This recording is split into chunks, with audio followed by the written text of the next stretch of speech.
for 8 hours. All right. And they think that they can eat their lunch there while they're at work. They have to have a 45-minute uninterrupted lunch break. That means that they could leave the facility, but if you made arrangements for them not to, they cannot sign their rights away. They can come back after you let them go 3 years and sue you for all that overtime and all that. It's happened. I've seen it happen. You have to make sure that these people are legal. A lot of people, oh, pay me under the table. You know, you pay them cash. Think that you're getting away under the table, but you forget they have telephones with cameras. Yes. So they can prove that they worked for you. Take a picture, selfie next to the hospital bed with your mom. Yes, I work for them. And this is the date on this camera. I've been here 2 years, 1.5 years, and they haven't paid me overtime or they haven't given me a break. You're really taking a chance. And see, just like with Medicare, and Susan, correct me if I'm wrong, or Medi-Cal, I think it is, they have like a 5-year look back. Oh, yes, they do. And then what she's saying is, it seems to me that the workers' comp thing, I mean, the employee, they have like a 3-year look back. Yeah, that's one of the most important ones is workers' comp. And you got to have it, yeah. Yeah, and there isn't the 1099. You can say, well, I'm going to give them a 1099. No, the domestic workers, if they are not independent contractors, if there's a set time that they are to report, that's the difference. If you're an independent contractor, you don't have a time to report. Like say your gardener. Your gardener comes 9 o'clock, 8 o'clock, 7 o'clock. He doesn't punch a clock or a time. You're paying them for the job. Not by the hour, not by the minute. Important. So a lot of people think that, oh, you know, they're an independent contractor. No, they're not. You're not an independent contractor if you have a set time and a boss that you're adhering to. And a lot of people don't know that. They think that they're an independent contractor, or they write this little agreement. I agree to do this and do that. No, unless it's a legal labor contract, it's not going to hold up. They can't sign their rights away. You can't say, well, I'll give you $12 an hour when minimum wage is $14.25. I'll give you $13 an hour, $12 an hour because I'm going to give you lunch, or I'm going to let you eat here, or let you do whatever. No, it doesn't work. Live-ins are very, if you have a live-in caregiver, it can be done, but you really need to have it structured with an attorney. Because the laws in regards to live-ins, you know, they have their Labor Day, then there's the sleeping, and if they wake up to have to work, then they're paid time and a half. It's very, technical when you have a live-in. And you say, well, I'm giving them room and board and I'm feeding them. No, that can be factored into it, but there's a formula and it needs to be structured. Yes. And also, can't they, after a certain amount of time, become a tenant? And yeah, you know, when you're having visitors, 14 days is usually the visitor's time. And if you have a live-in, do not let them get mail. Because once they can get mail at your home, they live there. And it'll be very difficult to get them out. And if they're live-in and they don't have another home to go to, they're live-in. You can't just say, okay, well, mom has died and we no longer need your services. They say, well, I live here. No, you don't. You work here. No, I live here.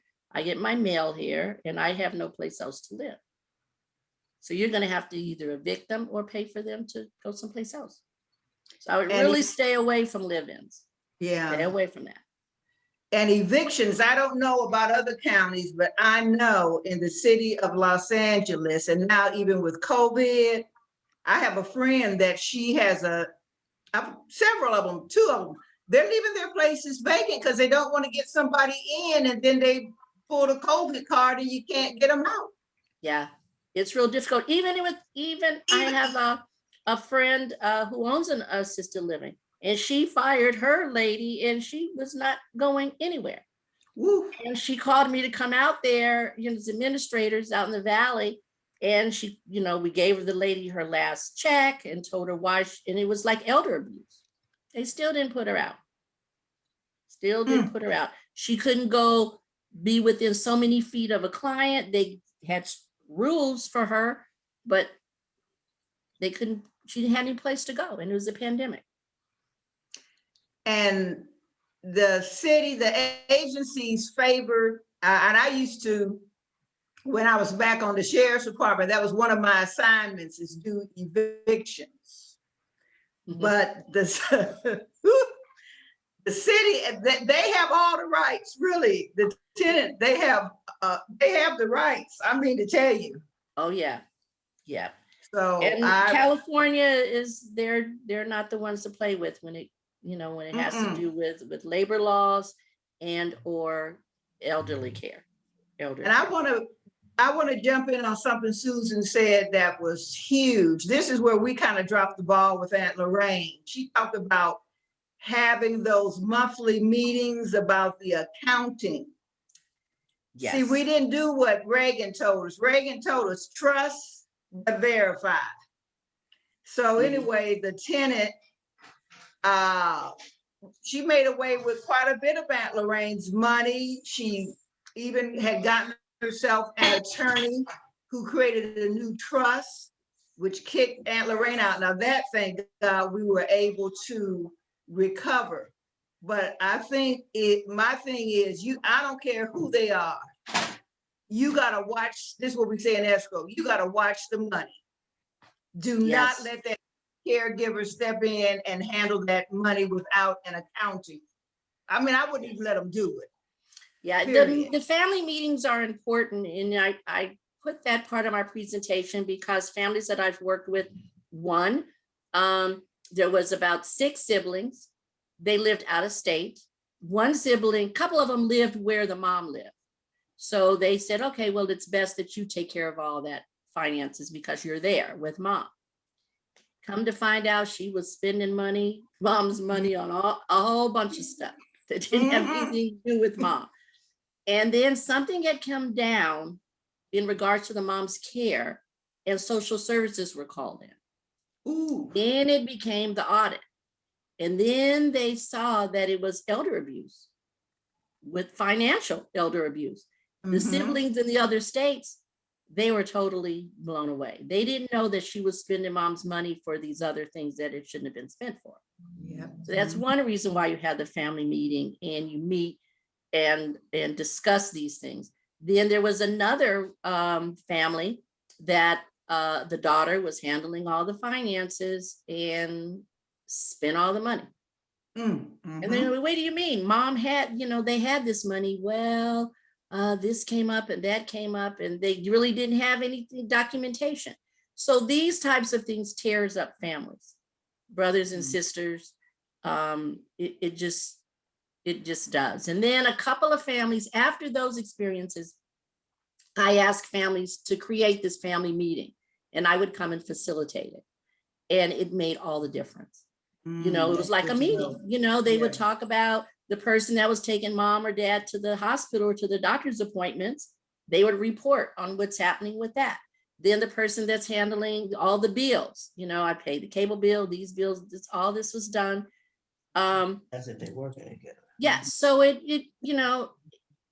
if you start out the gate working together, it's like, we've just got this diagnosis that mom has dementia or dad or whatever, and create this, it's good. If you're halfway through, way down the line, and you're getting frustrated and everybody's coming at you because you're, that everybody can complain, always complain, but they don't have the solution to the problem. It makes it easier. And those families that did do it, it worked. It worked.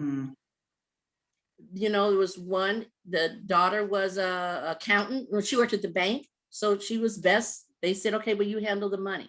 And someone else, was a CNA.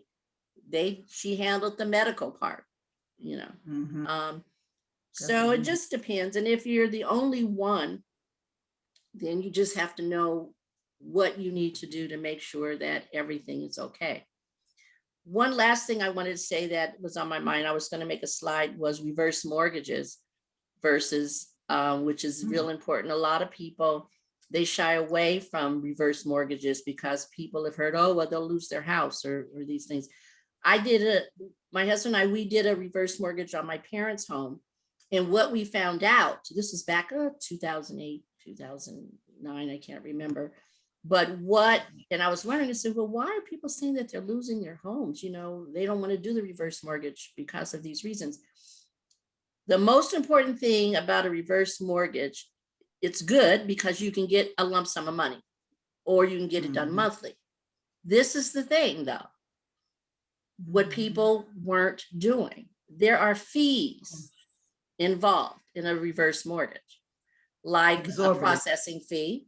Like to say, well, I'll use Mhm. my parents' home. We took $170,000 because they live in the West Adams area, and they're, you know, those are big old houses, and it was only like 2 plugs in each room, and you know, we totally had to. When my family moved in with my parents to care for them for the first 3 years before we opened up our facility, we needed to have all the electrical done. We had to do certain things, and so we took out $170,000, and we found out, says, okay, well, you know, how do you pay this back? Oh, well, no, you don't have to pay it back until their demise.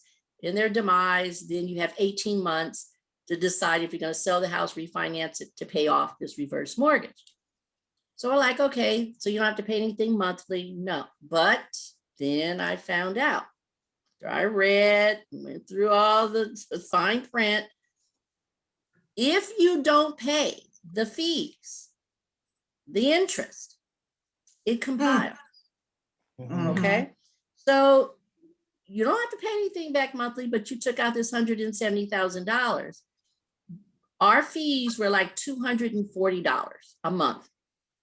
So if we didn't pay that $240, the next month it would be $275, and the next month, and imagine years.